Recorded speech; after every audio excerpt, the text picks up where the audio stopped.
السلام علیکم۔ حضرت ابراہیم علیہ السلام نے ایک مرتبہ اللہ تعالیٰ کے دربار میں یہ عرض کیا کہ یا اللہ تو مجھے دکھا دے کہ تو مردوں کو کس طرح زندہ فرمائے گا۔ تو اللہ تعالیٰ نے فرمایا کہ اے ابراہیم کیا اس پر تمہارا ایمان نہیں ہے؟ تو آپ نے عرض کیا کہ کیوں نہیں، میں اس پر ایمان تو رکھتا ہوں لیکن میری تمنا یہ ہے کہ اس منظر کو اپنی آنکھوں سے دیکھ لوں تاکہ میرے دل کو قرار آ جائے۔ تو اللہ تعالیٰ نے فرمایا کہ تم 4 پرندوں کو پالو، پھر تم انہیں ذبح کر کے اور ان کا قیمہ بنا کر اپنے گرد و نواح کے چند پہاڑوں پر تھوڑا تھوڑا گوشت رکھ دو، پھر ان پرندوں کو پکارو تو وہ پرندے زندہ ہو کر دوڑتے ہوئے تمہارے پاس آ جائیں گے اور تم مردوں کو زندہ ہونے کا منظر اپنی آنکھوں سے دیکھ لو گے۔ حضرت ابراہیم علیہ السلام نے ایک مرغ، ایک کبوتر، ایک گدھ، ایک مور، ان 4 پرندوں کو پالا اور ایک مدت تک ان 4 پرندوں کو کھلا پلا کر خوب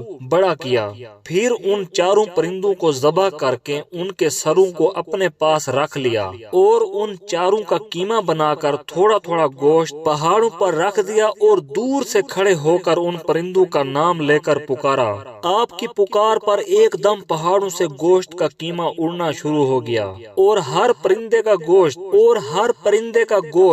اور ہر پرند کا گوشت پوست ہڈی پر الگ ہو کر 4 پرند تیار ہو گئے اور وہ 4 پرندے بغیر سروں کے دوڑتے ہوئے حضرت ابراہیم علیہ السلام کے پاس آ گئے اور اپنے سروں سے جڑ کر دانا چگنے لگے اور اپنی اپنی بولیاں بولنے لگے، اور حضرت ابراہیم علیہ السلام نے اپنی آنکھوں سے مردوں کے زندہ ہونے کا منظر دیکھ لیا اور ان کے دل کو اطمینان و قرار مل گیا۔ اس واقعے کا ذکر اللہ پاک نے قرآن کریم میں ارشاد فرمایا ہے۔ حضرت ابراہیم علیہ السلام نے جن 4 پرندوں کو ذبح کیا ان میں سے ہر پرند ایک بری خصلت میں مشہور ہے۔ مثلا مور کو اپنی شکل و صورت کی خوبصورتی پر گھمنڈ رہتا ہے، اور مرغ میں کثرت شہوت کی بری خصلت ہے، اور گدھ میں ہرس اور لالچ کی بری عادت ہے، اور کبوتر کو اپنی بلند پروازی اور اونچی اڑان پر غرور ہوتا ہے۔ تو ان 4 پرندوں کے ذبح کرنے سے ان 4 خصلتوں کو ذبح کرنے کی طرف اشارہ ہے۔ 4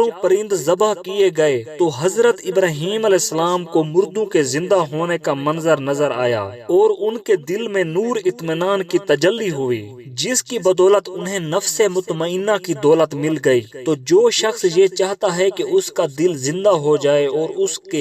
اس کو نفس مطمئنہ کی دولت نصیب ہو جائے، اس کو چاہیے کہ مرغ ذبح کرے یعنی اپنی شہوت پر چھری پھیر دے، اور مور کو ذبح کرے یعنی اپنی شکل و صورت اور لباس کے گھمنڈ کو ذبح کر ڈالے، اور گدھ کو ذبح کرے یعنی ہرس اور لالچ کا گلا کاٹ ڈالے، اور کبوتر کو ذبح کرے یعنی اپنی بلند پروازی اور اونچے مرتبوں کے غرور پر چھری چلا دے۔ اگر کوئی ان 4 بری خصلتوں کو ذبح کر ڈالے گا تو انشاءاللہ وہ اپنے دل کے زندہ ہونے کا منظر اپنی آنکھوں سے دیکھ لے گا اور اس کو نفس مطمئنہ کی سرفرازی کا شرف حاصل ہو جائے گا۔ دوستو چینل کو سبسکرائب، ویڈیو کو لائک اور شیئر کرنا۔